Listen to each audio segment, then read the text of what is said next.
Hey, we're Logan's Run. Hey, what's up? We're Paradise Spheres. Hi, we're a Will Away. Hi, I'm Mike from Sparks to Rescue. And you're on Tori Talks Music. And you're listening to Tori Talks Music. We're listening to Tori Talks Music. And you're listening to Tori Talks Music, live from Connecticut.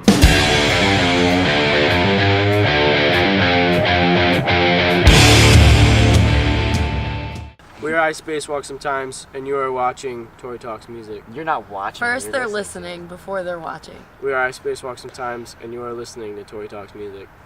This is kind of the first time that I'm having you guys on my show. You guys did an acoustic performance a while back, but I don't think that you introduced yourselves for listeners and viewers and people out there. So can you tell me your name, what you do in the band, and your favorite account that you follow on Twitter? I'm John Benoit. I play guitar and I write songs. And my favorite account that I follow on Twitter Is Tori Talks Music. Oh, you know it. I don't really have a favorite account, so let's go with that. I'm so boring. Yeah. I'm Chris Jericho. I play drums in the band, and my favorite Twitter account is probably Prince Tweets to You. You guys get closer together. It's just I mean, you can. just get comfortable there. Yeah. You guys recently launched and completed a Kickstarter, correct? Yeah. So, tell me how you guys did with fundraising and what that fundraising is going towards. Well, we did pretty well, I think. We met our goal of $5,000, and with that $5,000, we are planning on recording another EP to follow up the Great Big Long Demo, as we have affectionately called it. But yeah, it's gonna be a lot more representative of where we are now as a band, as opposed to then, where we were a lot more. We hadn't quite found ourselves yet, but I think now with the music that we're writing these days, we've really found ourselves, and we want to show you guys that. But yeah, Chris has more to say. Just on a serious note, just kind of expanding on that. The last one, which we call it the long demo because it's 8 songs. The beta. All of them were recorded live. The only thing that wasn't live, I think, was guitar solos. And vocals. Alright, and vocals. But no pitch correction, no anything. And whatever feedback from the guitars, it was all out got of phase picked and up stuff. in the drum. It's boring. Like, It's not fun. It's not the fun stuff. I'm very proud of it. You know, I'm not undermining our own work because it's the first thing that we did, and it is what kind of pushed us in the direction to start playing more shows. But I'm definitely excited to go back in the studio just because now it's less songs. We're doing 5 songs, so we're focusing more on quality than quantity, I guess you could say. And the last record had, out of the 8 songs, I think there were like 6 different genres. So now we have more of a defined sound. We still don't define ourselves as something.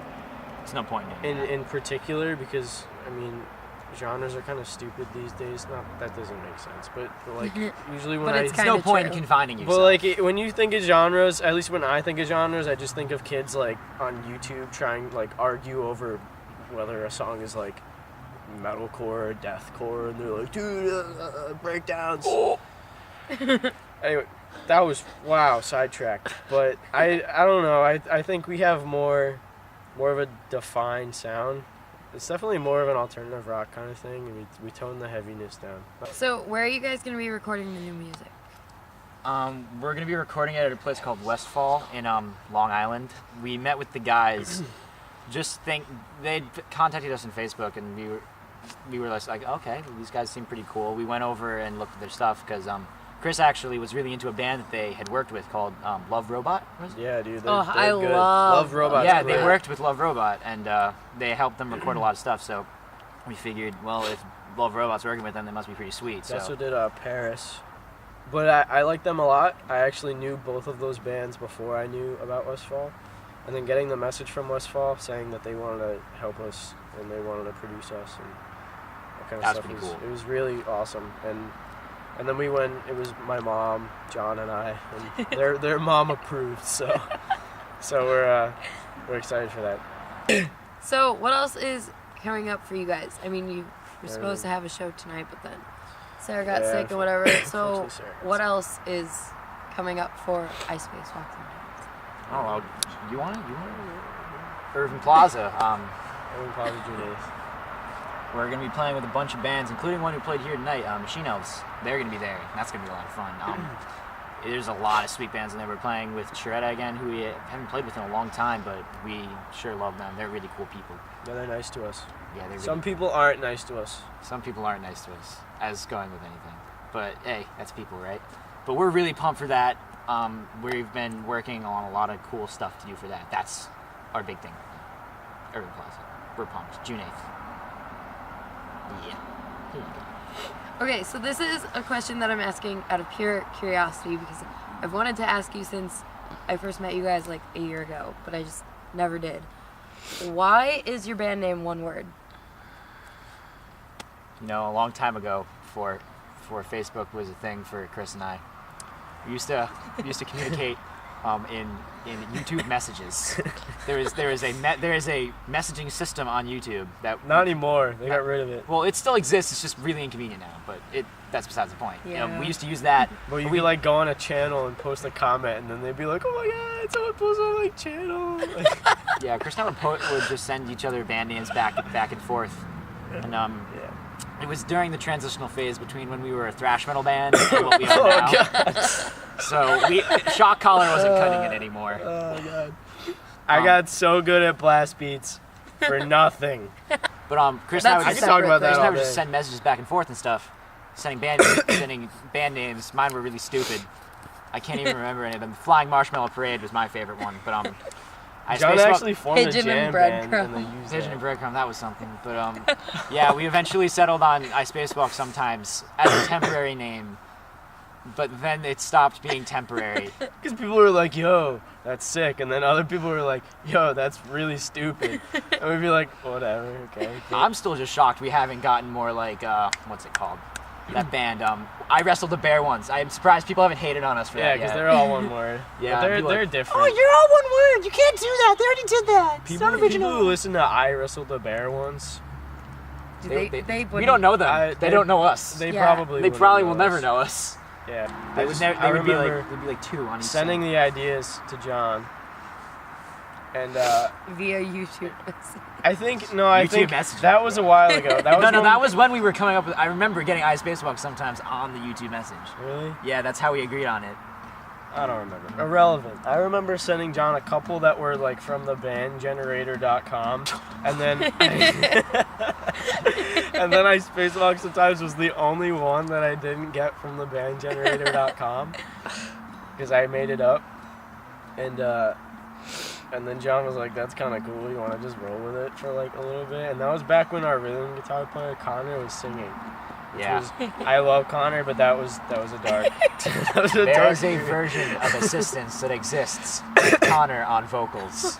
Yeah, it's stuck on my mom's dying MacBook. We need to save it. Yeah, We need to preserve that for future generations. archive it. Just time capsule that or something. I don't know. Anyway, it worked, and Kind of. we actually started getting publicity because of the name.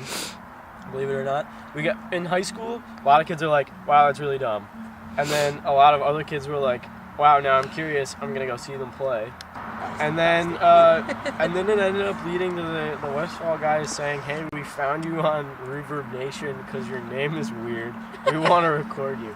So Worked out. everything works out in the end, I guess. Tell me something embarrassing about everybody that's not here. I have access to several baby pictures of Connor with food all over his face. Let me think about That's kind of cute though. That's not really that embarrassing. He has a stress fracture. Is that embarrassing?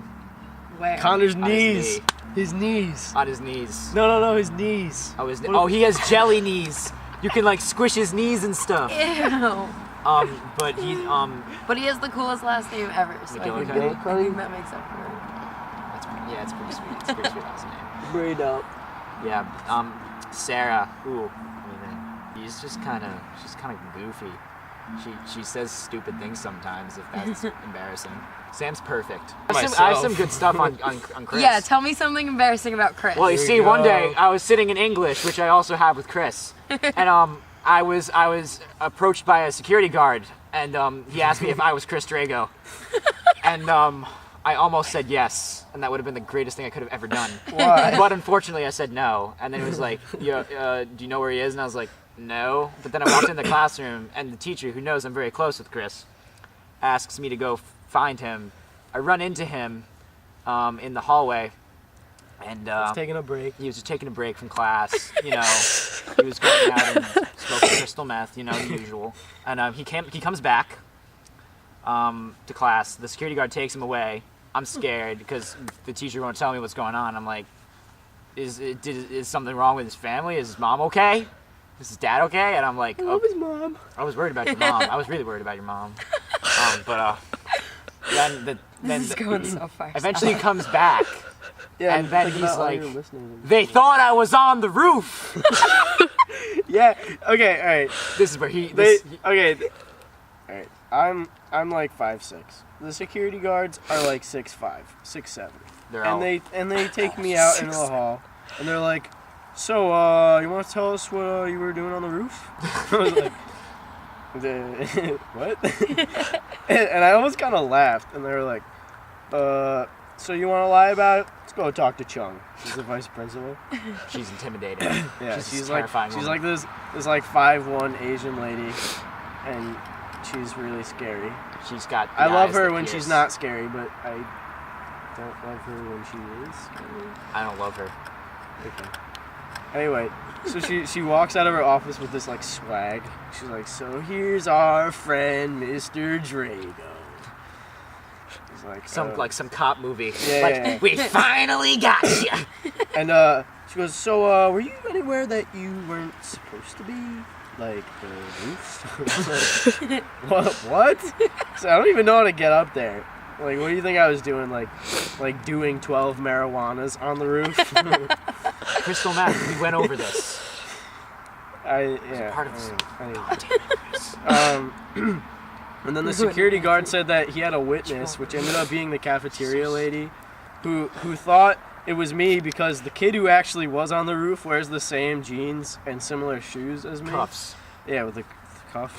Cuffs is So they thought it was me, and then it was the last period of the day, and it was about 10 minutes before I was supposed to ask my friend to prom. So I started like freaking out, and I was like, "Listen, I really need to leave. I am not your guy." And they were like, "So you're accusing our witness of lying?" I was like, "Just get me out of here. It was not me." Jesus, and that lasted about a half hour. We came back and bitched. Yeah. The whole Came class. back and bitched to the whole class. We lost an entire day of English over it. It was awesome. Great. Did you get to ask the girl to prom? Yep. She said yes. I think. How'd you ask her to prom? Okay, so I took a bag of Sour Patches because she's obsessed with Sour Patches. And I took during one of my free periods, I went into the art room, and I took an X-Acto knife, and I cut like this really, really thin little slit in the back along the seam of the Sour Patch bag, and then slipped the piece of paper that said prom inside it. Mm. So it was so thin that you couldn't tell that the bag was actually open because it was along that seam in the back, or like you pull to, you know what I'm saying? And then I walked her home, and then I pulled them out of my backpack, and she was like, "Oh my God, give me them!" and then opened them, and then went in to reach for the Sour Patches in the pit. Aww. Chris Drago is in fact a sex cannon. It's important that you all know that. That's a thing that John started in Rye, and a lot of people say it. Well, thank you so much for being on the show. Our pleasure. Thank you Thank for you for having having us, us. Tori. We love you. We love and you. your I love talk you more than he show. does. I love you more than he does. Yay. Yay! Friends. Woo.